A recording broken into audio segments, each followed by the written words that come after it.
as you look down, I'm just thinking, I'm like, I'm glad you look now. I'm like, this thing is not going. We're good. Yeah, We're recording now. I'm recording off this one. Oh my god. Damn. All right, 1, 2, 3, clap. All right. What the? Right? You say clap. Yeah, you good. Yeah. So episode 26, paid day off. Bad technical difficulties. I took a huge L. I forgot to press the record button. But our special guest, Jay, he's an IFBB Pro bodybuilder. We're not going to start all of this over. We're just going to go from where we were. We're going to just continue on with the conversation. But, yeah, we're talking about, like, bulking versus cutting. Is that what we were talking about? We were talking about what he ate after. Yeah, we were talking. The food truck, food truck park. Yeah. Buddy said he went to a food truck park. And the only reason I went there is like it was late. It was a late show, and most of the restaurants were closed. But I'm so happy I went there. Like I want to go back there, definitely. Oh, we were talking about your what cravings you have. You said you crave like cashews and stuff. Yeah. I crave like cashews. I crave salty stuff, but at the end, I crave everything, to be honest. Everything I see, even stuff I don't normally like, it just look good. You know, you get so used to eating the same thing all the time where, I don't know, it look good, but after you've been and had it, it don't feel good, you know? It's like the same thing. It's like when you meal prep, I mean, chicken and rice and whatever, it's like you can make it as good as it can be, of course. Yeah. But if you eat that every single day, like, bro, people love salmon, bro. I love salmon. Motherfuckers love salmon, bro. Like, on some real shit. I probably eat salmon every day. I eat salmon so often, bro. I prep it for work all the time, bro. People talk about salmon, like going to restaurants. I'm like, I would never go to a restaurant and order salmon, ever. Why would I? I'm like, wait, what? Wait, what? What? You said you... I eat salmon for... Why? I bring it to work so often that I just bring it for prep. Like just. You're saying like because when he go out to a restaurant, he want to have a treat. Yeah. I want to have like I want to have something that I wouldn't eat at home. Like, people like praise salmon so much. I'm like, it's not that good, but I'm just tired of it. Damn. So. When you cook it right, it can be very good. Yeah, make sure it's wild caught too. Because if you get it at a restaurant, it's probably going to be farm raised. Specific salmon, yes. We got from the Health Nut right here. Bobby, whatever told me that the salmon shit, the wild caught, whatever. Yes, bro. You can tell with the color too. Yeah. I've been learning. Also, if you buy the farm raised, you'll see there's extra ingredients like added color. Yeah, it's the added bullshit. The color, yeah. And that's like some bullshit. That type of shit, Jay. Like in terms of like the. I've always known to get wild caught, but I can't say that I've looked at the package and compared them. No. All right, so how so I'm crazy about like organic, farm raised, wild caught. Like, what are you like going shopping? Are you reading ingredients, looking at every label? What is that like? A lot of my foods are basic. So I have a lot of chicken. I have a lot of rice. Bagels have been a staple the past couple years. As for my carbohydrates, fruit, cream of rice. There's a few different things that I have, and I kind of just stick to the same foods all the time. It's almost robotic at this point, as I eat for function instead of pleasure all the time. So yeah, it's like damn, I remember someone saying I eat to live instead of living to eat. Is that what it is? Yeah. Like as opposed to like you literally just eating just. And I gotta admit though, you feel a whole lot better when you're eating clean, like mentally. You know, when I notice that when I do start eating bad after a show, if I binge out a little bit, man, that mental clarity, you kind of lose that a little bit. So of course, yeah. And you just feel tired, groggy. Yeah, so I'm not a big fan of that feeling. Yeah, and it's almost like it's never enough when you start when you feed into those temptations and stuff and all the processed food. It's like you can just keep eating it, whatever. When you plan on your next show, by the way? As of now, I plan on doing the Puerto Rico Pro in June. This upcoming June. Okay. Yep. That's that's where I want to go do my debut. So at this particular moment, what are you doing at this moment to prepare? Because I mean that's. I'm eating right now. I'm eating probably about 90% clean. I have a cheat meal every week. Sometimes I have two, but I'm doing pretty good right now. You got to go to or you just anything? It's whatever I decide. You know, What's right the now, last one you had? Right now, I'm not limiting myself. Yeah, what's the last I went to Kobe, the Japanese steakhouse. I was there. I kind of went crazy. I had the noodles, the fried rice, That You yum got the yum whole table sauce. to yourself. the sushi. You know, I had it all. I definitely enjoyed it. I bet that But shit right was now, I'm fire, not being too strict because once I hit about that 25-week mark, then I'm gonna go ahead. I might just take out cheat meals, and it's time to get ready to battle. I have And a next que- year is my pro debut, and I plan on making a statement. So Respect. that's Fire. What'd you say, T?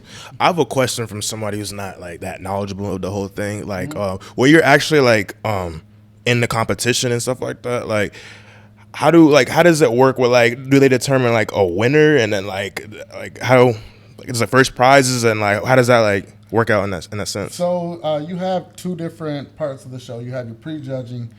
Prejudging is where the real show is. That's where they call the guys out, and they have like a comparison round where they compare you. Then you come out individually and do a routine, and then from that they do what's called call out. So if you're in that first call out, you know that you're one of the top 5, 6 guys, however many that they call in that first call out. Now, once you become in that first call out, your goal is to be in the center. If you're in the center, whoever's in the center is how they judge who's first place. So after that first call out, then they got second call outs. Normally it's about 6 through 10, and it just goes on from there. So if your number is called in that first call out, then it's like, okay, it's on. Yeah. You know? Okay. Yeah. And they're just judging like you're just who has the best physique, like So the most. they actually move you around. So they Okay. judge you based off of shape, so your symmetry, your conditioning, and how much muscle you have. And Okay. there's more than one division in bodybuilding. So you have your open bodybuilding, which Make sure that's you're in the mic, yeah. you have your open bodybuilding, which is it's the guys that are real big, you know. Okay. Then you have your classic physique, which are the guys that they have more of that old school physique, the old school like Arnold Like era Arnold? bodybuilding. Yeah. Okay. And then you have men's physique, which is the guys in board shorts, which is supposed to be more of like more of like a beach type look, model type look. However, the guys have gotten pretty big. I'm a men's physique competitor, and the guys are big. You got some pretty big guys in board shorts right Yeah. now. Okay. Damn, I didn't know there was that many variations. Yeah, I was like curious Yeah. about that Okay, shit. that's what's And up. then for women, you got a whole this lot one? more. Oh, yeah, for there women is. as I well. want to know what that feeling was like when you was like when they called your name. Like, what was you thinking? What was like? I never asked you that. Now I think about like, what was going through your mind when because you said like if your frame is called out first, you're like, all right, it's on. Like, when you heard that, what was going through your mind at that point? So in that first call out, they called it numerical order. So my number was one of the last ones that they ended up calling for that first call out. So I was just waiting for that. And then once I got to that first call out, I kind of, I seen everybody backstage and they looked good, but I felt confident that I should have been, one of the top 2. And that's what ended up happening. But when they called me to the center, I don't know. I was locked in. I'm like, pose hard, stay focused, keep a smile on your face, and just show that confidence. And then for the night show, I pretty much knew that I was 1 or 2, so I knew that I was going to be getting a pro card that night. Yeah, because, bro, when we were looking at you on the stage and we were watching, Yeah. like, I could tell it was you and that, obviously I don't know the guy's name, the other guy. I could tell, like, y'all were the best. Yeah. The best looking, pause. Yeah. All right. Like in a sea full of niggas, you two are the best. Yeah. You two are the best looking. Make it look good. But yeah. Hey, but all of those guys though, they all look great. Everybody, for sure. Everybody's looking crazy. And like I said, I've been competing 6 years, so I've been that guy multiple times that wasn't in that top call out, that wasn't in that top 2. So that don't mean that you stop working. It's just it was my time. And I truly felt it was my time all of last year. I felt like it was time for me to finally accomplish the goal. And now I feel like it's my time to make a statement. I do. So once you won that, like how did things like change for you? Like in a sense of nothing changes yet. You got to go make a statement on the pro level. You got to So go it and just- show that you're one of the top guys. just takes at you the to pro. that level. You have a lot of pros. You have guys that have just won at regular shows. You also have your guys like the older guys that have won at master shows. So it's a lot of shows. It's just you're just thrown into another level, and now you gotta rise at that level. So And you have some guys that do it fast. You have some that take longer to do it. It's all about the physique that they're looking for. Yep. So when it comes to what they're looking for, how do you get a brand deal? Like how are they recruiting people? So the IFBB, they don't get to choose who gets a brand deal. Getting brand deals, that's just like any other influencer for the most part. It's about having a good following. If you have a lot of people that follow you, of course a brand is going to decide that they want to sponsor you because that's giving them access to a much larger clientele, you know? So at the end of the day, for anything, any sport, NFL, NBA, it's all based off your likeness at the end of the day when it comes to sponsorship. Him getting that pro is pretty much like his blue check mark. Right. Then it's up to you what you do for correct. It. It's like it certifies you exactly. and you take off with it. You know what I'm saying? So with that, what is your relationship with social media and you yourself as a brand? Like social media, I definitely have to become a lot more active on social media. It's just I'm busy a lot. And social media is a job. If you want to consistently be posting, consistently responding to a lot of people, your phone is blowing up all the time. It's a job. But it's something that is a necessity nowadays, though. You kind of have to be active on social media. Everybody want to know how you are outside of just being in the gym or just people want to get to know you. And those that let them in are the ones that get that following, essentially. Yeah. Do you want to go that route, right? I'm definitely going that route. Because I see the way you post. Most definitely. You know what I'm saying? Most definitely. And I've tracked my whole journey. It's just I'm not somebody on there every day. Yeah. Which is something that I got to work on. Do you want to be that person? I do. It provides you a lot more opportunities. So why wouldn't I want to be that person? You know, but it was never like me doing it was never to be, hey, I want to be, Instagram famous or anything like that. I've always just done it for the love. But in the meantime, now it's time that I would definitely I would like to get a return on my investment. Yeah, bro. take that title, that IFBB Pro title, and run with it. It's been a lot of hard work, sweat, tears that went into this. So a nice ROI would be good. Oh yeah, yeah, bro. Because that's how I learned so much about the sport. It's from YouTube. Mm-hmm. So it's like putting out content on there. That's sky's the limit, really. Yeah, definitely. And being in this like a sea of other people who. Like there's so many fitness people out there. Yeah. There's so many. So you gotta be consistent with whatever you're doing, I'm sure. Most definitely. Sure you're feeding to the people who already do like you, and of course gaining a larger following. So definitely. So that's talk about a little bit more about the art of posing, because I think most people's perception of bodybuilding is like you just get big, you get up there, and you just flex. Yeah. Oiled Man, up. if you don't hit your poses right, you can have the best physique and go and lose. Yep. So you want to pose confidently. You want to make sure that you're hitting your poses correctly. You want to hide your weaknesses. So if you have a weakness, you don't want to flaunt that in front of the judges. You want them to only see what your best is. What would be an example of that? Like say maybe my six-pack is. So an example would be if you have a wider waist, you kind of want to turn it in a little more to where they're seeing it more from a side angle instead of straight on. Got you. It's just certain ways that you try to hide different flaws. Like an illusion. Yeah. Yep. I didn't realize it was that. So you want to hit different poses. You want to when you go out there, you only want to show your best. As you don't want to give them any reason to not decide that you're the first, second, third, fourth, whatever place it is.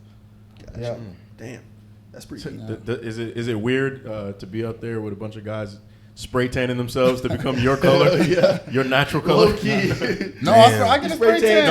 I know. Yeah, but I get a spray tan. Yeah, everybody got to get a spray tan. I don't get the spray tan thing. Because I mean, correct me if I'm wrong, but Go it's ahead. to highlight the muscles and the. Is that what No. When you're on stage, you're up under a bright light. So if you're white, like you can't see all of your definition. That's what I mean. Being dark shows the definition, and then if you're dark, you still want to get it and get the oil on you just so it doesn't wipe you out and kind of make you look a little bit ashy.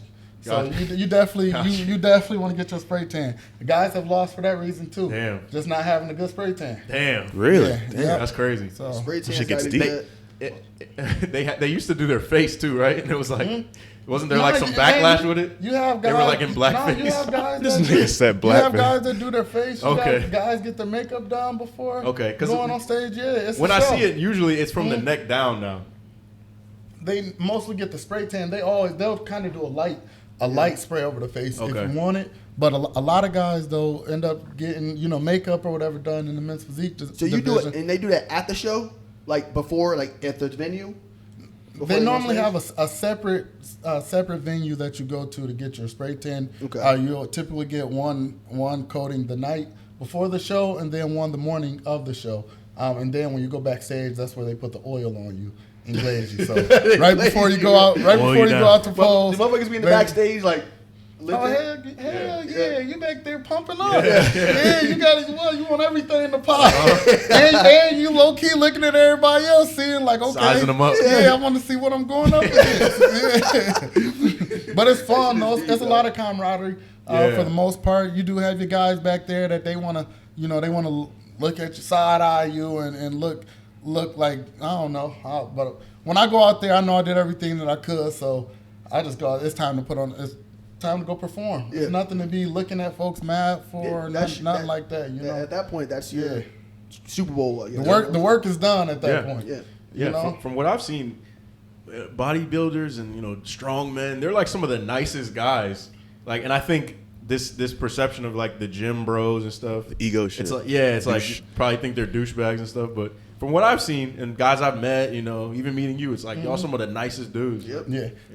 You got some that's what everything. Yep. But for the most part, I've run into some extremely genuine people. So that's been cool.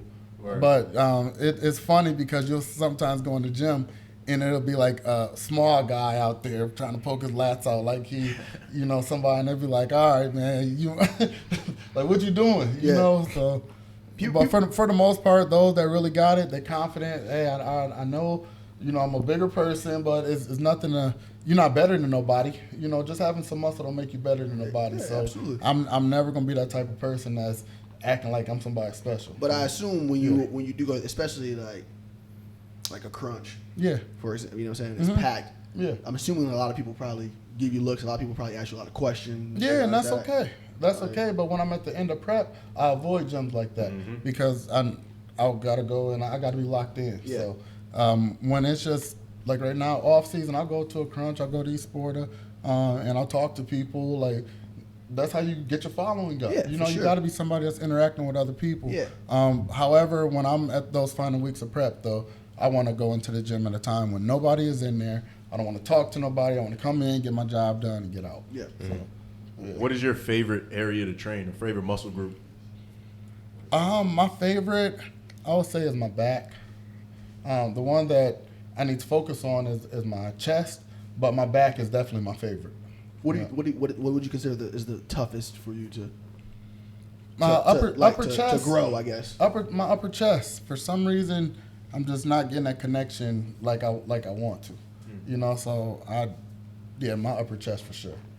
Yeah. Something somebody told me was like wide grip pull-ups and like make sure you're looking up when you do them. That's good for your upper chest. I mean, I don't know if you implement calisthenics at all. Yeah, I do pull-ups every day. Okay, that's what's up. Yeah, pull-ups. I still believe in pull-ups. Yeah, every day. There's actually a thought. One thing I wanted to ask too between both of y'all, because you're really into calisthenics.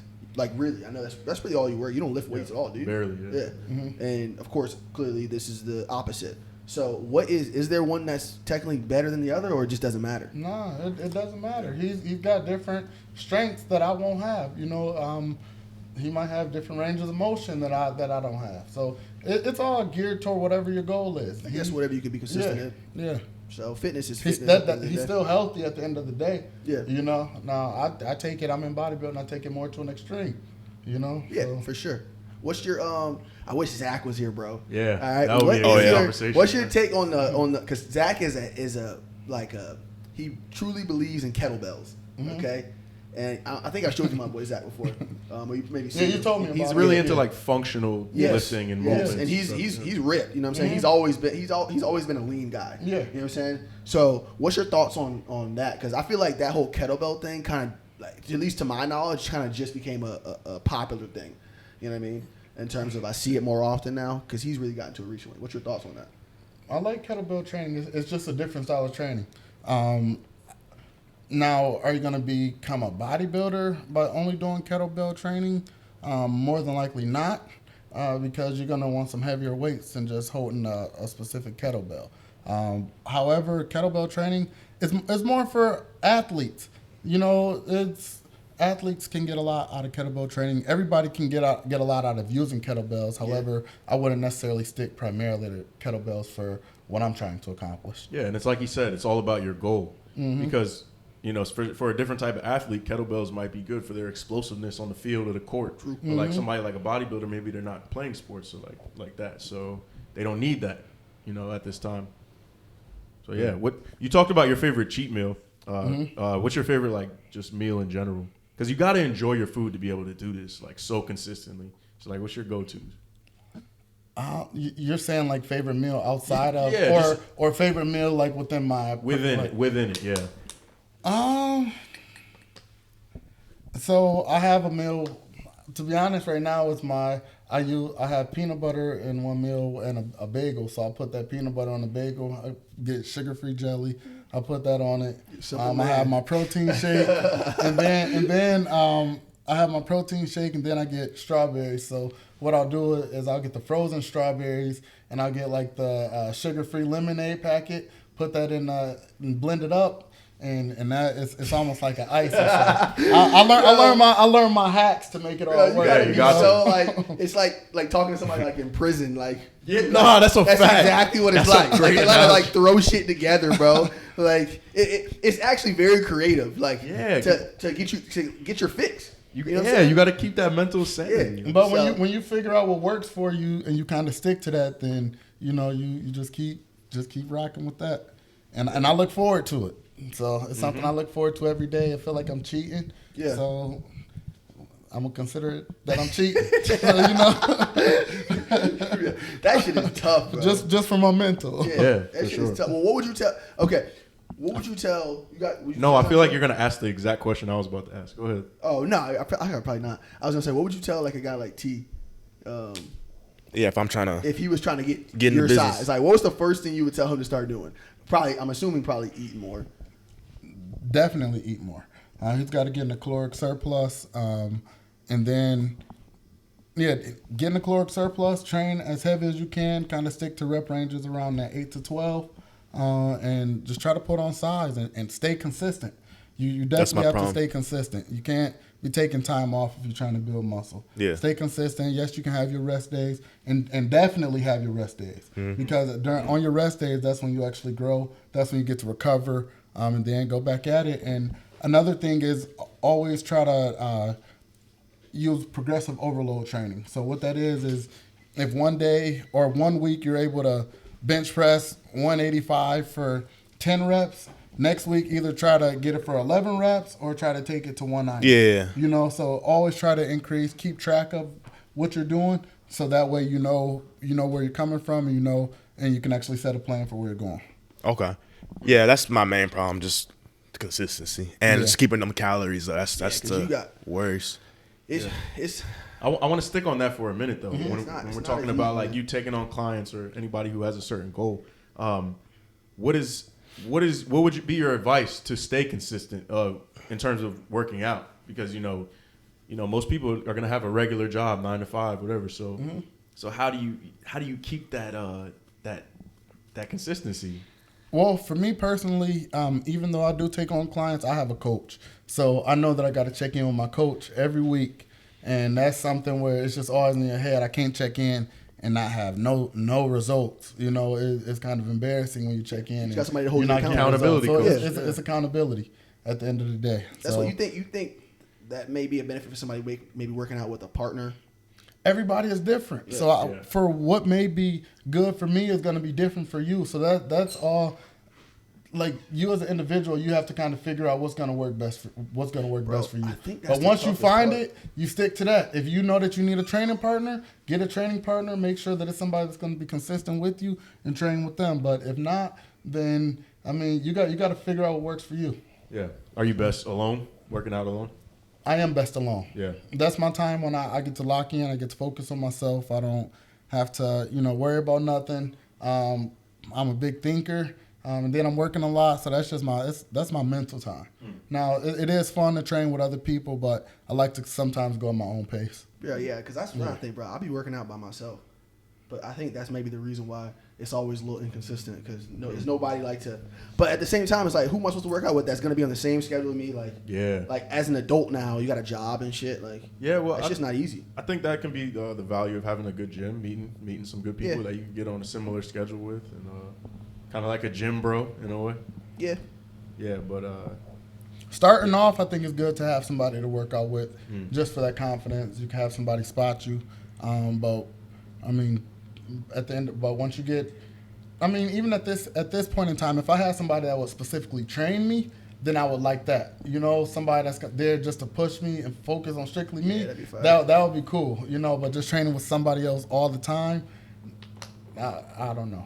Yeah. Well, you got to make sure they're on the same intensity level as you as well. Yeah. And then especially when you trying to prep, it's like you don't have time to I'm not taking that off extra weight. Yeah, you don't have time. Yeah. I wasn't gonna say that. I was gonna say you don't have time to do all the shit work. Say they having a down day and you got to help bring them up, which it's like, bro, like you got to like I have enough problems bringing myself up. Yeah, you don't have the energy. Yeah, you don't have the energy to like hold somebody else accountable. I like to be all around positive vibes, positive energy. If you're not. Yeah, if you're on something negative, then nah. So it could be a good thing or it could be absolutely fucking terrible thing. No. That's what I think. Yeah, I think another thing that intimidates people when they want to start working out is like they think you got to go in the gym and just kill yourself every time. Yeah. When really you just got to get in there and move your body and just start to learn about your body. Well, that's what it's going to make you feel stronger. The form is more important than the heavy weight, right? I mean, it's like with anything, walk before you run. Yeah. You know, it translates to anything, and that's one thing that I like about fitness is you visually get to see manifestations like on an actual visual level. Yeah. Like whatever you put in is what you get out in the long run, you know? But that translates to everything else in life. If you put a lot of effort towards other things, then whatever it is you put effort towards, you're going to become better at that, and you're going to see results in different ways, not just, necessarily physically. So. Shit, I'll tell you one thing, bro. I can't do that, but I mean, I guess try to get my body a little better. But what the shit that you do, bro? Yeah, you just gotta find what works for you, man. What drives you?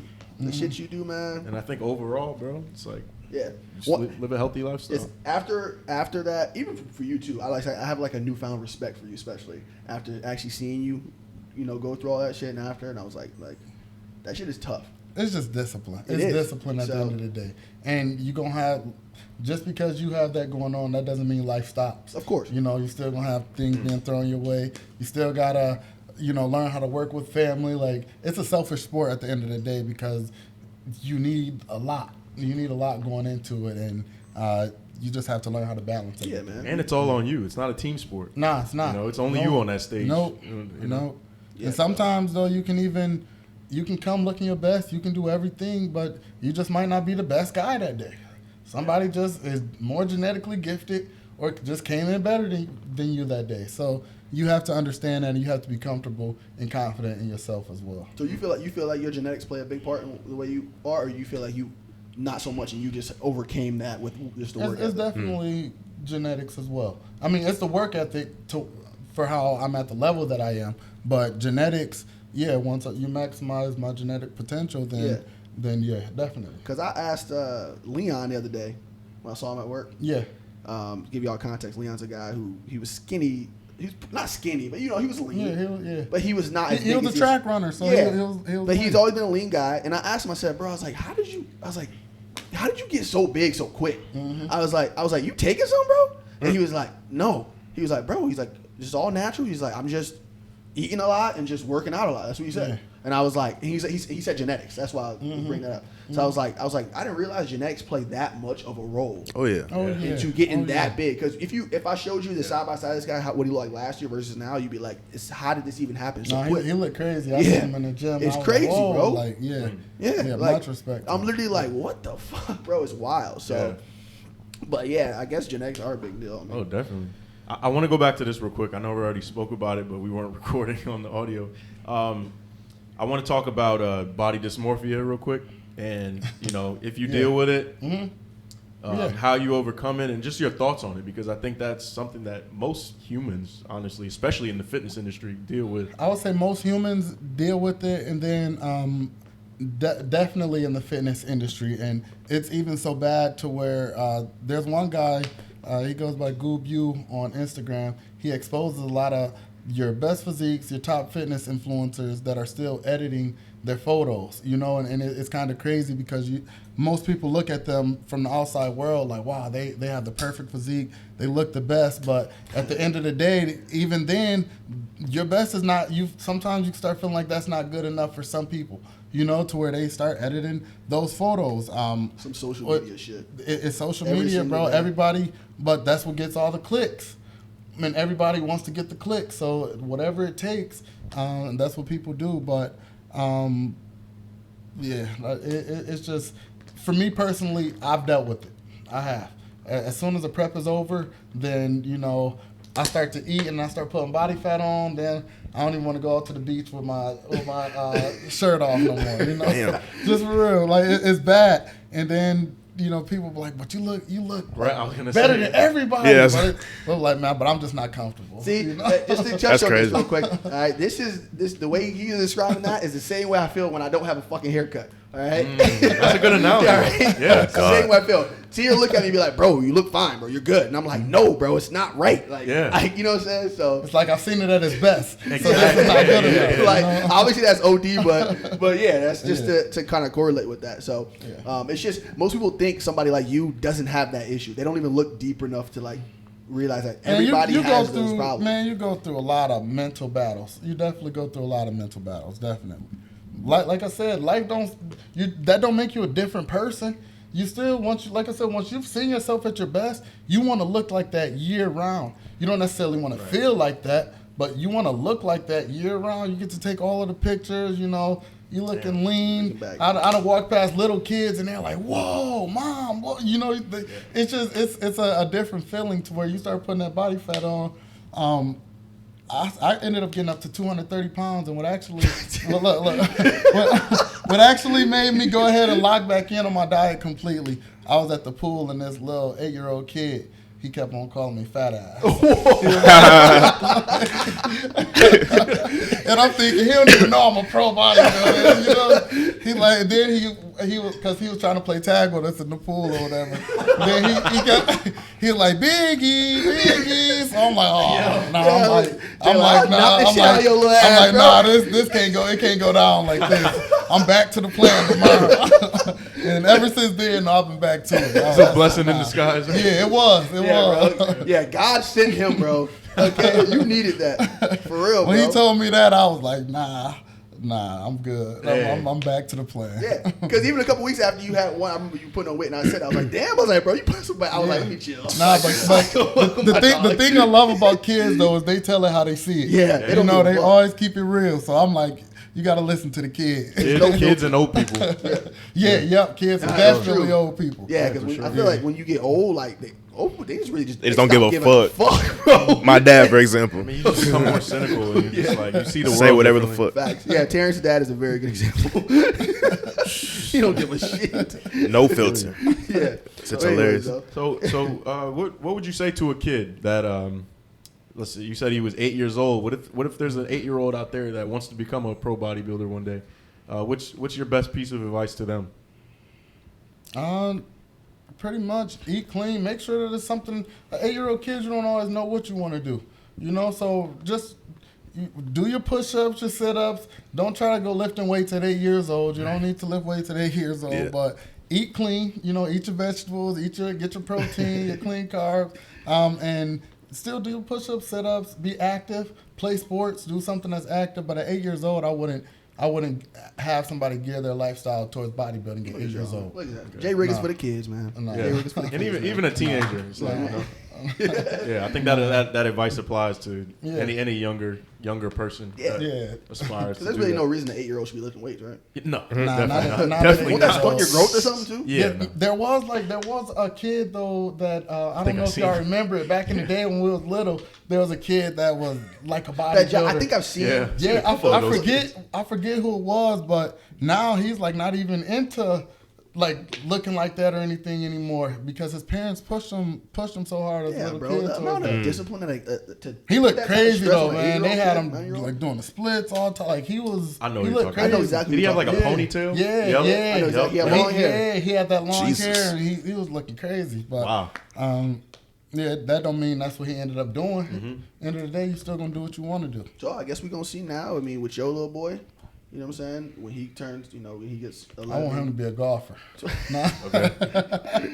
Oh yeah, if there's I want my I was son to actually be a that was golfer. actually one thing I was going to ask you, but because aside from bodybuilding, the other things you're into, I know you like basketball. I know that. I like And I know you basketball. like I golf. don't play basketball as much, but I do love to golf. Yeah. I love to Word. golf, definitely. I suck at golfing. Yeah. Actually, I mean, That I shit didn't is say hard. I'm the Putt, best. putt, I didn't say I'm the best at it, but I love to do it. I mean, more so for the fact that my brother and my dad do it as well, so we get to talk trash. So when we get to play each other, it's a battle, and it's more for that.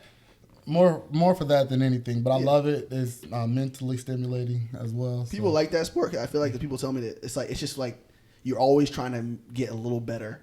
Like you're always trying to perfect a shot or some shit. Like You try. from what I hear. You try, but you could have a day where you like, oh, I got it together. Yeah. You go back the next day and play the worst game of your life and be mad. Yeah, that's an inconsistent game. Bro. Want to throw your clubs? No. I'm good on all that. Yeah, that takes a lot of patience. Yeah. Dude, you've given us a lot of insight in this conversation. definitely. But I really do want to keep providing value for people, and for anybody that wants to, that is interested in this sport or doing it as a profession, and talk about whatever you're comfortable with. What financially, what is it like? Financially, if you want to be a bodybuilder, it's gonna cost some money. You gotta pay for all of the food, which I mean, the food you should be doing that anyways, but you got to pay for all of the food. You got your gym memberships.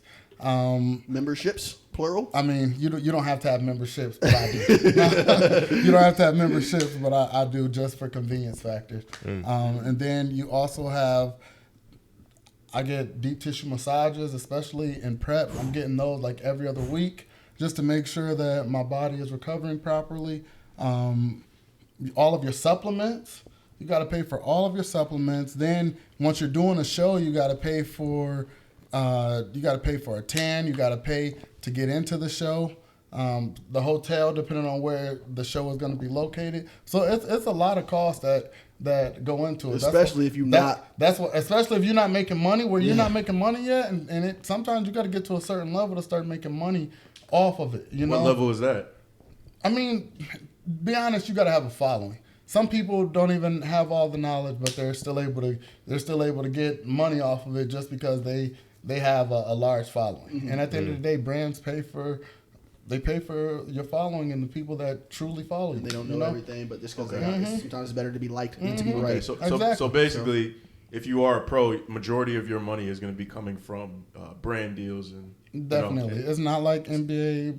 Yeah. NFL, nah, definitely not. Yeah, so man, them pro shows, some of them you make so little money, it's crazy. Like what's the most you can make? make? I'm not gonna go into that. As an open bodybuilder, they can make like $100,000 or just over at the Olympia, but that's the best bodybuilder in the world. Which you think, consideringly speaking, that's not a lot, compared to the best. compared to some For other one professions. yeah, just for and one. then for that one show. Yeah. And then even at like the men's physique, classic physique, winning the show. They're 20 or 40 grand, something like that, to where that's not where you make your money.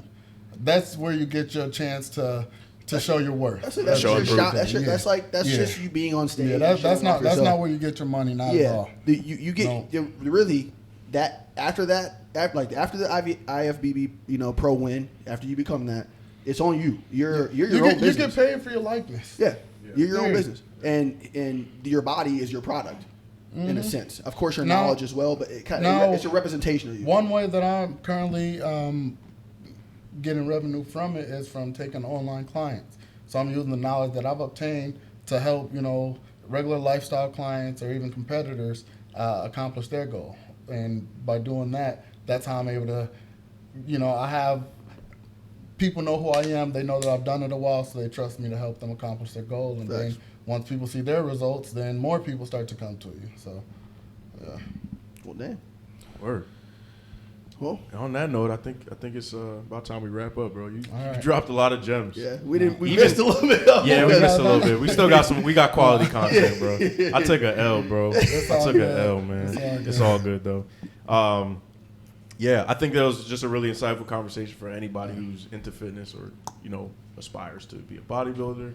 Just work out in general. Just so. Anything you want to plug for the outro? What's the best way for people to reach back out to you? I mean, you can follow me on Instagram at Jemiase II. That's JemiaseThe2ND. Jemiase is my real name, but I go by Jay. And I mean, whatever it is that you believe you can do, you really can do it if you set your mind to it and stay disciplined. And I appreciate y'all for having me on the podcast. For sure, likewise. Appreciate you. YouTube channel coming soon. It's coming. All right. It's coming. Definitely. Definitely. You have to have that on there. Huh? Oh, Yeah. Definitely. Yeah. Oh, yeah. It's coming. It's coming for sure. All right, All right, man. Well, we appreciate you coming on, bro. Hey, they all. All right, We make out. sure you follow us. Yes, sir.